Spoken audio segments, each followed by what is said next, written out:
नमस्कार, आदाब, सत श्री अकाल। स्वागत है आपके अपने YouTube चैनल थोड़ी फिल्म थोड़ा म्यूजिक पर। क्लासिक किस्से के एक और कमाल के एपिसोड में आज हम आपको ले चलेंगे सन 1984 के लोकसभा चुनाव में, जहां अमिताभ बच्चन ने राजनीति में आकर दिग्गजों की लंका लगा दी थी। जी हाँ, इस वीडियो में हम जानेंगे सदी के महानायक अमिताभ बच्चन के राजनीतिक सफर के बारे में।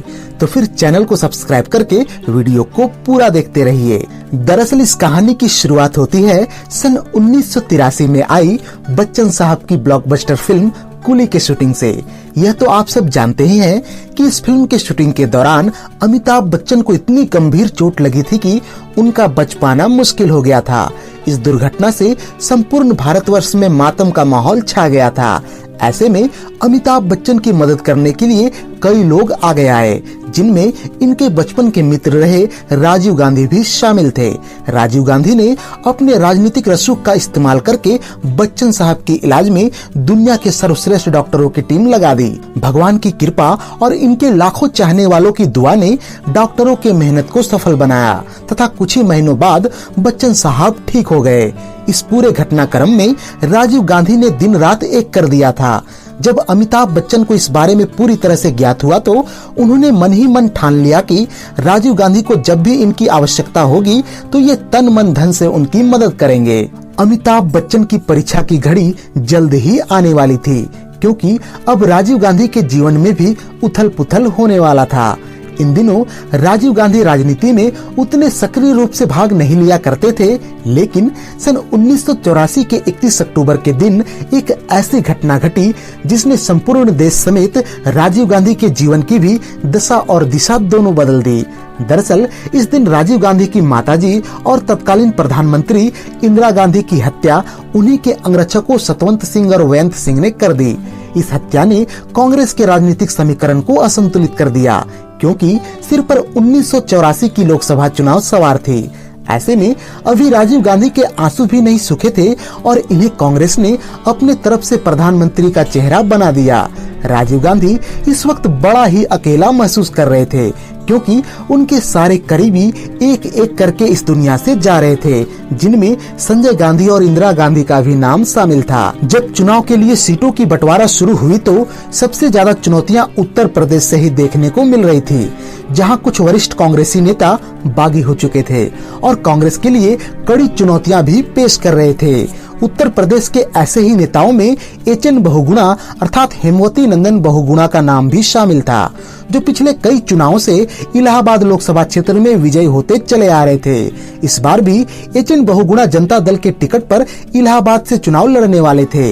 राजीव गांधी के सलाहकारों ने इनसे कहा कि अगर कांग्रेस इलाहाबाद से एचएन बहुगुणा को हरा देती है तो उत्तर प्रदेश से समझ लीजिए कि जनता दल की पकड़ कमजोर होती चली जाएगी। राजीव गांधी को भी यह सलाह जंच गई, पर समस्या यह थी कि यहाँ से चुनाव किसे लड़वाया जाए।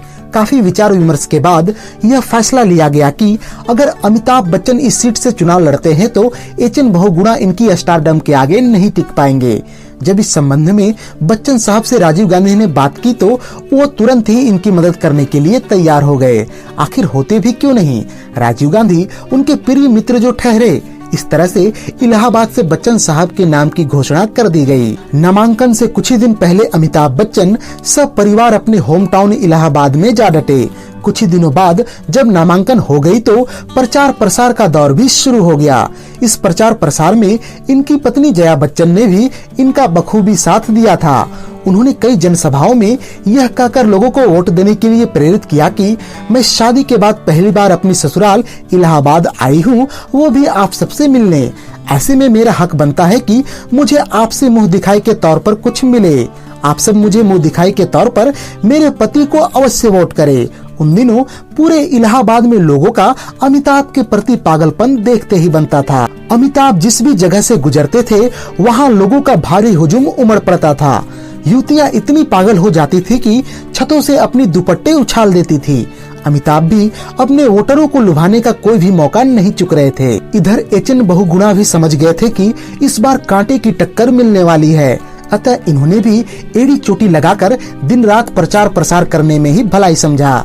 एक ऐसे ही प्रचार के दौरान बच्चन साहब और एच एन बहुगुणा का काफिला एक दूसरे के आमने सामने आ पहुंचा। उस दिन अमिताभ बच्चन ने बड़े ही आदर के साथ एच एन बहुगुणा के पैर छू लिए और उनसे आशीर्वाद के तौर पर जीत मांगी। चतुर एच एन बहुगुणा ने भी वाक्पटुता दिखाते हुए बच्चन साहब को यह आशीर्वाद दिया कि तुम जिस भी क्षेत्र में हो वहाँ सफलता हासिल करो। उनका साफ साफ ध्यान था फिल्मों की ओर।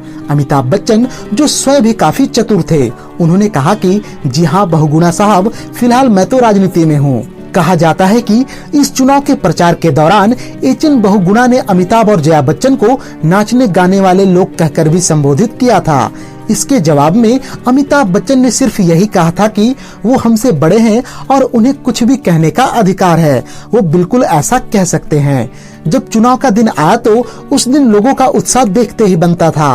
उन दिनों चुनाव शाम के 5 बजे तक खत्म हो जाया करती थी, परंतु जो व्यक्ति शाम के 5 बजे तक पोलिंग बूथ के अंदर आ जाया करते थे, उन्हें हर हाल में वोट करने का अधिकार मिल जाता था, चाहे रात के कितने भी बज जाए। कहा जाता है कि इलाहाबाद के कुछ बूथों में रात के 11 बजे तक वोटिंग भी हुई थी। कुछ ही दिनों बाद जब चुनाव का परिणाम आया तो अमिताभ जीत चुके थे। आप यकीन नहीं करेंगे कि इनके और एच एन बहुगुणा के बीच का अंतर 1,87,000 वोटों का था। इस तरह से बच्चन साहब ने पिछले कई सालों से जीतते आ रहे एच एन बहुगुणा की लंका लगा दी थी। हालांकि इस सफलता का स्वाद बच्चन साहब केवल 3 साल ही चख पाए और बाद में इन्होंने इस्तीफा दे दिया था। दरअसल उन दिनों अमिताभ बच्चन और इनके भाई अजिताभ बच्चन का नाम बहुत चर्चित बोफोर्स तोपों के घोटाले में घसीटा गया। तब बच्चन साहब को समझ में आ गया कि राजनीति वह दलदल है जहां आप अपने दामन में दाग लगाए बिना नहीं रहेंगे, भले ही आप कितने ईमानदार हो। उन्होंने तत्काल ही इस्तीफा देकर इसके विरुद्ध केस लड़ा तथा इंग्लैंड के एक अदालत ने इन्हें क्लीन चिट भी दिया था। इस तरह से अमिताभ बच्चन ने और कभी भी राजनीति में कदम नहीं रखा। तो ये थी अमिताभ बच्चन पर हमारी एक खास पेशकश। उम्मीद है कि यह वीडियो आपको बेहद ही पसंद आई होगी। अगर यह वीडियो पसंद आई हो तो इसे लाइक और शेयर करें तथा ऐसे ही अन्य वीडियोज की नोटिफिकेशन पाने के लिए चैनल को सब्सक्राइब करके बेल आइकन में ऑल का बटन दबा दें। और हाँ, इस वीडियो को अंत तक देखने के लिए आपको दिल से धन्यवाद।